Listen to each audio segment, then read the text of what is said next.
On this Saturday night, the high-stakes search for two missing children in Nova Scotia. The search and rescue operation in Pictou County for 4- and 6-year-old siblings. Our priority is to get these kids home safe.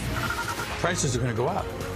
And when prices go up, sales slump. The impact of Trump's auto parts tariffs on the cost of your next car, even as Canada dodges a bullet. Canadian Conservatives take stock of their electoral defeat, where this former top Tory pins the blame for missed opportunities. There are going to be people on the federal team that will move on, which will remove the thorn. Plus, honoring Canadian heroes. What's this like? Overwhelming. The legacy of Canada's commitment to the Netherlands on the 80th anniversary of its liberation from the Nazis. Global National. Reporting tonight, Sarah Macdonald. Good evening. Thanks for joining us. A desperate search is underway tonight in Nova Scotia. Two siblings, aged just 4 and 6, are believed to have wandered away from their home on Friday morning and haven't been seen since. Police dogs and helicopters have joined volunteers on the ground in Pictou County, that's northeast of Halifax. Global's Mitchell Bailey is there for us tonight. More than 120 people are currently searching the woods behind me here near Gairloch Road in Lansdowne Station, continuing the search for two children who went missing in the area on Friday morning. Police say multiple search and rescue teams, drones, police dogs, and 2 DNR helicopters are searching the area in Pictou County. The missing children are 6-year-old Lily Sullivan and 4-year-old Jack Sullivan, who were last seen on Gairloch Road around 10 a.m. on Friday. Police say the terrain and sheer size of the wooded area has created some challenges for those on the ground. I have no information currently on any particular leads. Obviously, it's a huge wooded area with lots of potential. So we're just keeping all avenues open and ensuring we're covering off the entire area with a very structured search. RCMP say there was no evidence of an abduction, so an Amber Alert was not sent out. Police say the children were believed to have wandered away. A vulnerable missing person alert was distributed across Pictou County following their disappearance. Police say the search will continue until officers and crews are instructed otherwise. We are going to keep searching. That's our job right now, and no one's stopping. We have lots of officers here on the scene that are parents themselves, and we can certainly feel for this family, and our priority is to bring these kids home safe.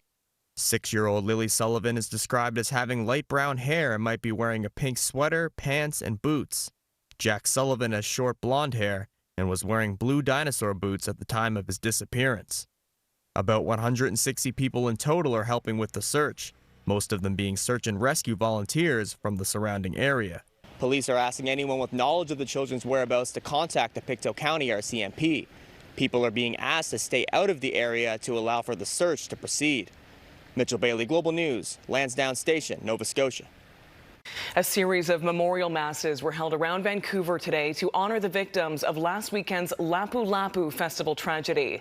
A driver sped through a crowded and closed-off side street last Saturday, killing 11 people. 1 week since the driver of an SUV that plowed through a crowded festival celebrating Filipino culture forever changed countless lives. This church in Delta, one of several packed with parishioners, just like Jeanette. I just can't get my head around it. It's just horrible. Even after a week, I just don't know why these things happen. It's a sentiment shared by so many in the wake of the mass casualty incident that killed 11 people, from just 5 to 65 years old. BC's premier among the notable dignitaries attending another service at overflow capacity on Friday. There were moments in this tragedy of unimaginable courage. I saw this blur, this black blur just go by at extremely high speeds. Courage from bystanders like Dudley Green, who stepped in to guard the suspect, Kaiji Adam Lowe, from Vigilante Justice. And they were like, that's him, he's the driver, get him, right? That's him. It was a very volatile situation. And to protect others from themselves. One of them, I looked in his eyes and I saw the intent. And I said to him, brother, if I move and you do what you're planning to do, who's going to look after your family? The 30-year-old suspect driver with a lengthy history of mental illness appeared in court Friday, charged with 8 counts of second-degree murder for now. The judge ordering an assessment to determine if he's fit to stand trial. I'm sorry. As more than a dozen victims remain in hospital, 4 of them critically injured. U.S. President Donald Trump's controversial tariffs on auto parts imports into the United States kicked in today, one day after the General Motors plant in Oshawa, Ontario, announced it's scaling back hours for some employees. The policy does have an exception baked into it for Canadian auto parts makers. And in a trade war twist, that means Canada could dodge a bullet while the American auto sector ends up bearing the brunt. Jeff Semple explains. New York's International Auto Show wrapped up this week, but by the time these new models go on sale in the U.S., they're expected to cost more. Are you worried about the tariffs making it more expensive? Absolutely. It's going to be ridiculous. Starting Saturday, the U.S. is now charging a 25% tariff on all auto part imports, except those covered by CUSMA, North America's free trade agreement, meaning Canada's auto sector just dodged a bullet. You're going to see the Canadian auto industry have, in my opinion, quite a big bounce back because they're not going to be facing those huge tariffs. And that could be a very big sort of increase in business for Canadian firms. But Samuel Roscoe warns Canadian consumers should expect to pay more for American-made vehicles. That's because every single car produced in the U.S. last year contained at least some imported parts. I don't think manufacturers are going to be able to turn a switch and all of a sudden say we're going to build everything in the United States. The tariffs are expected to cost the U.S. auto industry tens of billions of dollars and increase the price of an average vehicle sold in the U.S. by about $4,000. Prices are going to go up. And when prices go up, sales slump. The president was asked about the impact of his tariffs on the economy. Is it okay in the short term to have a recession? Look, everything's okay. What we are, I said, this is a transition period. I think we're going to do fantastically. Opinion polls suggest a majority of Americans agree a recession is likely. Trump has created an economic crisis that's entirely self-inflicted. This former senior advisor to President Bill Clinton believes that by September there will be widespread public backlash against Trump's trade war. When they start going and shopping for back to school for kids, I think they're going to see some empty shelves. The tariffs on auto parts are also expected to increase the cost of vehicle repairs and insurance premiums in the U.S. Economists say those rising prices will fuel inflation, which Donald Trump had promised to bring down. Sarah? Jeff Semple in Washington. Thanks, Jeff. Australia's Prime Minister Anthony Albanese has been re-elected, winning by a landslide spurred by an anti-Trump wave. It was a stunning comeback for Albanese, who was actually trailing in the polls until the global backlash triggered by U.S. President Trump's sweeping tariffs. Albanese is the first federal incumbent to secure a second term in Australia since 2004. He also significantly increased the governing centre-left Labour Party's majority by running a campaign pitted against President Trump, similar to Canadian Prime Minister Mark Carney's Liberals. In this time of global uncertainty, Australians have chosen optimism and determination. Australians have chosen to face global challenges the Australian way, looking after each other while building for the future.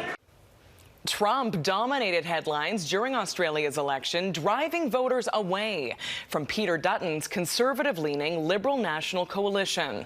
Dutton, critics say, failed to distance himself from Trump. And to make matters worse, the opposition leader also lost his parliamentary seat, similar to what happened to Canadian Conservative leader Pierre Poilievre. Newfoundland and Labrador has a new premier designate. John Hogan won the provincial Liberal leadership contest today. He's replacing Andrew Furey, who announced his resignation in February. There's no question there are challenges affecting everyone right now. We're facing a new relationship with our neighbors south of the border, and we must be prepared on how that will impact us here at home. Hogan is a former health and justice minister. He easily beat his lone rival with a campaign focused on health care, affordability, and clinching an energy deal with Quebec worth $225 billion. Honoring Canada and our soldiers on the 80th anniversary of the liberation of the Netherlands. Our Mike Armstrong is in Holland speaking to the heroes who risked their lives. Despite making significant gains in the polls, the Conservatives still lost to the governing Liberals for a fourth consecutive election on Monday. That's left many wondering what went wrong. Mercedes Stevenson looks into that on this weekend's West Block. Mercedes.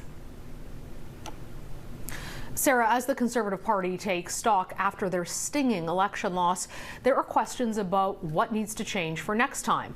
And with a minority government in power, they're moving quickly, given that next election may not be all that far off. There's questions around the Conservatives' tone on the campaign trail, whether they needed to build more alliances and bridges after party infighting and tensions with premiers unfolded in public, and whether the party, born of the PCs and the Reformers, can once again convince a broad swath of Canadians that they should govern.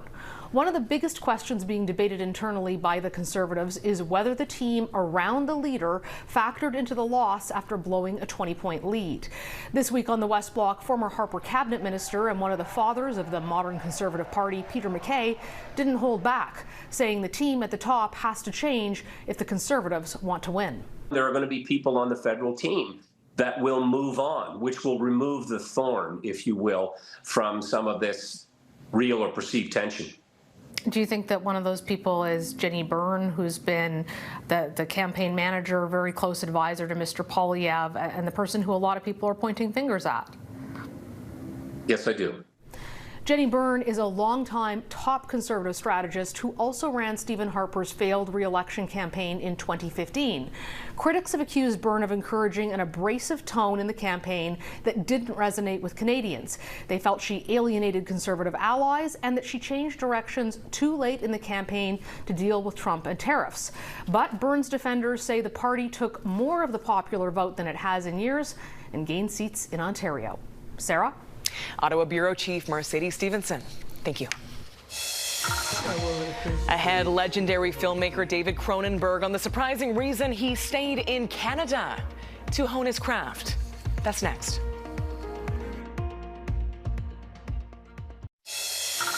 I've often thought there should be beauty contests for the insides of bodies. You know, best spleen, most perfectly developed kidneys. Why don't we have standards of beauty for the entire human body? Inside and out. I have a feeling you do. That's a scene from the David Cronenberg classic Dead Ringers, reflecting the influential Canadian filmmaker's longtime fascination with the human body. Known as a trailblazer of body horror cinema, Cronenberg's disturbing films have garnered much acclaim over the decades. But his latest movie, The Shrouds, which just hit theaters, may be his most personal yet.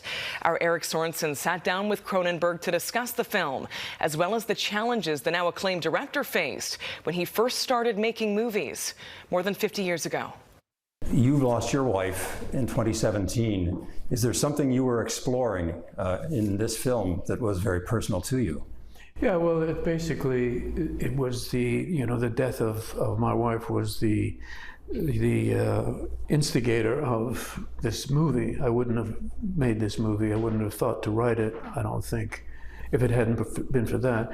But I think you can overstress the idea of the personal aspect of it. There's always a autobiographical element because it's your life that allows you to understand what your characters are. They'll see somebody who is played by Vincent Cassel, who is an entrepreneur and a techno entrepreneur, and but his style and dress, they weren't.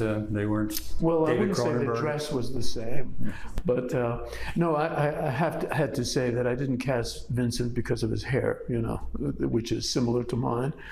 It was really happenstance that I ended up with an actor in the movie that does remind people of me, Does this film represent a return to the kinds of films you talked about very early and produced very early in your career? No, I don't think so. I think this is a very realistic film. The early films like Shivers and Rabbit and The Brood, there's a real element of sort of, I wouldn't even say it's sci-fi, but horror elements. This film is pretty realistic. There's a slight techno sci-fi element, which is the creation of these shrouds themselves, which are a sort of a technical invention. But these shrouds could absolutely be made now. I mean, the technology is there to create them if somebody wanted to. So I don't even think it's sci-fi at all, never mind horror. It seems you've been confident about this trail you've been blazing since you were very young. What made you so sure of yourself? Well, I don't think I was sure of myself, really. I mean, it's only in retrospect that you can feel that. And I thought, at the time, if you were making a horror film, you have to understand, anywhere but Canada, if you're making a horror film, you could get it financed, because it would be a low-budget film that had an audience. And at one point, I thought I was going to have to move to the US. And I took the idea of my first movie, Shivers, to the US. Then I thought, okay, I'm maybe going to have to move to the US. Got back to Toronto to discover that the Canadian Film Development Corporation, which later became Telefilm, had agreed with Cinepix in Montreal that they would finance Shivers, that they would put money into Shivers. That's what kept me in Canada. Otherwise, I would have been an American filmmaker. The first day of shooting, I saw what we call the rushes, the dailies, and I thought, at first, I thought, oh my God, I don't think I can do this. The faces are, the heads are the wrong size in the frame. The angle is not right. The two shots don't really work together. And I thought, maybe I really don't have the sensibility, the filmmaker's sensibility to make a movie. But then I saw the next days, because we saw 3 days in a row, worth of rushes in a row, got better, and the next day better. So I thought, no, I am getting it. I am getting it. And it was only a 2-week shoot, my first movie. So I didn't have a lot of time to learn. I had to learn fast. And by the end of the movie, I thought, no, I can do this. And what's more, I want to do this. Next, Liberation Day legacy. Our Mike Armstrong is in the Netherlands, where people line the streets to honor the service of Canadian veterans. On Monday, the Dutch will celebrate Liberation Day, a national holiday marking the end of Nazi occupation in the Netherlands. Canadian soldiers were there 80 years ago, leading the charge against the German invaders. And today, people line the streets in the town of Apeldoorn to honor Canada's contribution. Our Mike Armstrong was there.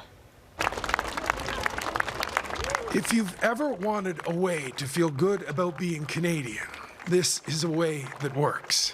Watch veterans from Canada parade in another country, thanked by thousands and thousands more. What's this like? Overwhelming, really. Absolutely wonderful. Pretty special. Yeah, very special, yeah. What a welcome to get from the Dutch people. Beautiful. Beautiful. I've never experienced anything like it before in my life. The parade route was lined 4 deep as Apeldoorn turned out to welcome back and thank the veterans. 8 decades have passed, but there is a feeling of duty here to remember. If the Canadians hadn't come and pushed out Hitler's army in 1945, as this man says, we would speak German. Maybe. You feel that way, huh? Yes, yes. So it's a big honor to have you here, and we will always be grateful. Also in the crowd on this day, Canadians with heritage in this country. Andrew Sadler's mother was born during the war in the Netherlands. He lost her 2 years ago, but wanted to be here for this anniversary. It's always been important to his family. My grandfather never spoke about what happened during the war. It was just too difficult to talk about, but we certainly knew that it was Canadians that had liberated them, and I think that likely contributed to their desire to immigrate to Canada. I didn't realize it was so bad with where they're being treated. In speaking to the veterans about their memories, there are things that stand out. For some, it's the condition they found the country in after 5 brutal years of Nazi occupation. For others, it's friends they lost or battles they fought, many that sound like the stuff of nightmares. You can imagine it was like a field of slaughter. During the enemy's last hours of control in northern Holland. Looking back, there is also the moment 80 years ago when the fighting stopped. Word spread quickly and the men say they were treated like kings. Pierce Brewster was a pilot in the air when he was told the war ended. When I was coming home, they said, Bulldog Yellow 3-2, this is your base, Troytown. You can do a few victory rolls if you want. And I said, does this mean what I think it does? He said, yes. On a day when the streets are filled with smiles, there are no signs this was once a city under siege, unless you look for them. The parade started near what was once a command bunker, the headquarters of the top Nazi in the country, a man who reported directly to Hitler. It's a scar from the war kept as a piece of the past, because they had the freedom to choose to keep it. Mike Armstrong, Global News, Apeldoorn, the Netherlands. And that is Global National for this Saturday night. I'm Sarah Macdonald. Tonight's Your Canada showcases Edmonton, Pugwash, Nova Scotia, and Waterloo, Ontario. Thanks for watching. We'll see you right back here tomorrow. Have a great night.